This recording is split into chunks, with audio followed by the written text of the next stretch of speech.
So I love a good story, whether it's written in a book or on the screen as a movie. But let me ask you a simple question. Did you realize that you were given two special drops of oil in your life's teaspoon, and that managing them wisely will lead you to better happiness? Now, if you didn't, that's great. Then let me explain with, yep, you guessed it. What else but a story? Paul Coelho, the renowned Brazilian lyricist and best-selling author, tells this short story in one of his writings, which goes as such. A merchant sent his son to learn the secrets of happiness from the wisest of men. The young man, whom we will call Jonathan just for the sake of this exercise and for my telling of the story, Jonathan wandered through the desert for 40 days until he reached a beautiful castle at the top of the mountain. And there lived the wise man that the young man was looking for. However, instead of finding a wise man sitting alone, meditating on a cliffside, Jonathan actually entered a room and he saw a great deal of activity. Merchants were coming and going, and people were chatting in the corners. A small orchestra was playing sweet melodies, and there was a table laden with the most delectable dishes from that part of the world. The wise man talked to everybody, and the young man Jonathan had to wait for 2 hours until it was his time for his audience. With considerable patience, the wise man listened attentively to the reason for the young boy's visit. But he told him that at that very moment, he didn't have the time to explain to him the secret of happiness. He suggested that Jonathan take a stroll around his palace and come back in 2 hours' time. However, he said, I want to ask you a favor. He handed the young man a teaspoon into which he poured 2 drops of oil. He said, while you walk, carry the spoon and don't spill the oil. So Jonathan began to climb up and down the palace staircases, always keeping his eyes fixed on this spoon. At the end of the 2 hours, he returned to the presence of the wise man. So, asked the wise man, did you see the Persian tapestries hanging in my dining room? Or did you see the garden that the master of gardeners took 10 years to create? Did you notice the beautiful parchments in my library? Embarrassed, Jonathan confessed that he had seen nothing. His only concern was not to spill the drops of oil that the wise man had entrusted to him. So the wise man looked at him, smiled, he said, so go back and see the wonders of my world, because you can't trust the man if you don't know his house. Now more at ease, Jonathan took the spoon and he strolled again through the palace. This time he paid attention to all of the works of art that hung from the ceiling and the walls. He saw the gardens and the mountains all around the palace, the delicacy of the flowers, the taste with which each work of art was placed right in its niche. Returning to the wise man, excited, he reported in detail all that he had seen. The wise man looked at him and he said, but where are the 2 drops of oil that I entrusted you? Looking down at the spoon, Jonathan realized he had spilled the oil. Well, said the wise man, the only advice I have to give you is this. The secret of happiness lies in looking at all of the wonders of the world and never forgetting the 2 drops of oil in your spoon. This is by far one of my most favorite stories, simply because I see so much meaning and useful content within it for everyday life, so that I'm clear about where I'm going and that I focus on what is really important and I manage my 2 drops. So let me put this story within context for you so you can see how to extract clarity and meaning from your own stories. Are you ready? Good. Let's go. You know, just like the young man, Jonathan, in the story, we too are given 2 drops of oil which are poured into our life's teaspoon. And we're also given the responsibility to manage them wisely as we enjoy the wonder and the splendor of the world God has created around us in everyday life. In thinking about wisely managing our lives, and to add a little more wisdom to our discussion, I want to reference one of the greatest writers in Christendom, the Apostle Paul. Paul wrote a sensible piece of practical advice to the people at Ephesus in Ephesians chapter 5 and 15 to 17. And I'm in the amplified version of the Bible. And here's what he said. He said, Look carefully then how you walk. Live purposefully and worthily and accurately, not as unwise and witless, but as wise, sensible, intelligent people, making the very most of the time, buying up each opportunity, because the days are evil. Therefore, do not be vague and thoughtless and foolish, but understanding and firmly grasping what the will of the Lord is. You know, Paul just helped me sum up those two drops in our life's teaspoon. The first drop represents time, which we all have a limited supply of.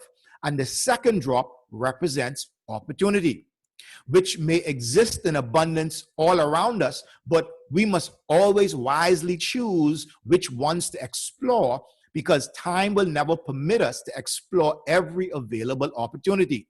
So let's journey together as we explore a little more of time and opportunity, because I want you to leave this session with a bigger, more useful perspective of what you have available in your life and how to best manage it.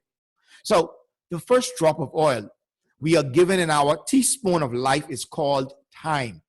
From the very moment we are born until the moment we breathe our last breath, we have been moving through our lives according to time. Time is the universal pattern within all of our lives, which continues to advance us by the seconds, the hours, the days, and the years closer towards eternity. Time can be seen as God's chauffeur-driven limo, which picks us up from the moment we're born with one goal of driving us daily towards our final face-to-face appointment with the Creator Himself. Time is something that we are given in limited supply, which we can't borrow more of from friends. We can't beg more of from people passing by. We can't steal some from anyone. We can only use what we have been allotted. And contrary to today's popular ideas by management experts and gurus, time is something that you don't have the power to manage or control. You can only manage you and what you do at any given moment, because time doesn't wait, time doesn't stop, time doesn't negotiate, and time only moves in one direction, which is toward eternity. The Apostle Paul said that we are to make the most of our time.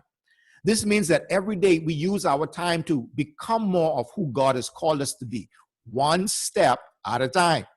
And becoming who God has called us to be will always require two important things. The first thing it will require is patience with and submission to God's development process within our life. You see, I know that it is often easy sometimes to become frustrated with the path and the process that God uses to transform us into the best version of ourselves. And I understand that sometimes it feels like we're not moving in our lives, like we don't have a clue as to where we're going or what God seems to be doing with us. But our patience with and our submission to God's development process, which is different for each of us, is important to making the most of our time. The next important thing is faith to believe that God's hand is leading us towards the fulfillment of our destiny. You know, right now, I'm resisting the urge to tell you another story about this because I've got one in my head, but I really don't want to make this session too long. So I'll just say that faith to believe simply comes down to trusting that God knows what He's doing, and that within every mess and mistake on your path lies a miracle designed to push you towards your place of destiny in this world. So here is a wisdom nugget on this that you should write down. A wise person allots time to advance them to the right season where they can seize opportunities which become available to him or her to produce the greatest good that they can from their lives. So here's what this means. There are 4 natural seasons, right? You have summer, winter, harvest, and spring. And each natural season brings opportunities which are only available in those seasons. So here's a simple natural example of this. You can water ski in the summer and you can snow ski in the winter. You can plant in the spring and you can reap in the harvest, right? Now, imagine that it's 98 degrees outside in some place like Hawaii, Everyone is outside surfing, sunbathing, swimming in the ocean. And our friend Tom here is frustrated because he's trying to get his snow skis to work going down this beautiful mountainside. Well, what's the problem? The problem is that Tom is working against the available opportunities that exist in the season of summer, and he's trying to make something work that is not compatible with the season that he is currently in. Now, I want you to think about that for a moment, because many people are discouraged and frustrated with their lives simply because they are trying to make something work that is not compatible with the current season of life that they're in. And the sad reality is that this causes them to look at themselves as failures when all they need to do is take advantage of the season of life that they're in. And this leads us to knowing how to seize available opportunities, which is the second drop in your life's teaspoon. What does it mean to seize an opportunity? To seize an opportunity means to take advantage of an appropriate or favorable time or condition which arises in your life that will allow you to attain a goal or advance towards success.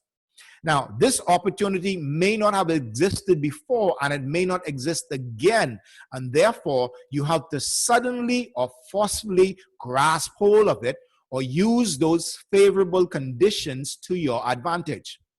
Robert Kiyosaki, author of the best-selling book, Rich Dad, Poor Dad, summed it up in the following words: you must train your mind to see what your eyes cannot. Here is the point. Opportunities are seen and seized only by people of vision and action. You see, most people silently struggle to understand and grasp what God's will and plan is for their lives, but I firmly believe that while we lead different lives and fulfill our destiny in different ways, God has already revealed his will and his plan to us in such a simple way that everyone can draw wisdom and strength from its meaning. In Genesis chapter 3 and 28, God gave mankind a command that still rings true today, which said, "And God blessed them and said to them, be fruitful, multiply, fill the earth, subdue it, using all its vast resources in the service of God and man." You know, I firmly believe that God's will for each of us is that we wisely use the resources of our time, talents, and opportunities to positively impact our generation and to leave an uncommon example for the future generations to follow, and that they can be better than we were. You see, I found that once we accept this simple mission in life, we will find ourselves constantly asking three simple questions every day. The first two questions are to help us to continually push the boundaries on our lives, to keep growing, to keep moving forward, to keep reaching to the next level. Yet, it is the third question which matters most in life. Here are those three questions. Question one: can I become more today than I was yesterday? This question speaks to your capacity to improve yourself and to strengthen your character step by step. Question two: can I do more today than I did yesterday? This question speaks to your ability to push beyond all limitations to accomplish whatever you have in your heart to do. And question number three: will God be pleased with what I have done with my life? Now, this question matters above all else because it speaks about you recognizing that the only real approval you need for living a life that matters comes from the only true source of life, who is qualified to tell you, well done. And that source is Almighty God himself. So let me ask you one final question. How do you honestly plan to manage those two drops of oil in your life moving forward from today? Do you have a plan for it? Do you have a simple but effective system that can walk you step by step towards becoming the best version of yourself that God created you to be, while wisely using your resources of time, talents, and opportunities to positively impact your generation and leave an uncommon example for future generations to follow and be better than you were? If you have a plan for managing those two drops in your life, that's great, and I'm proud of you. If you don't and you haven't quite figured out how to do that yet, that's okay. But this also makes me excited for both you and for me because it presents another opportunity for us to continue our journey together. I hope you enjoyed this session as much as I have. If you're on Facebook, don't forget to like our page. And if you're on YouTube, subscribe to our channel so that you get notified as soon as I release more fresh content. Also, you can find more resources over at our website, purposeunleashed.com. This is Conrad L. Jones saying, live your life purposefully, passionately, and uniquely great. And have a wonderful day, and see you in the next episode.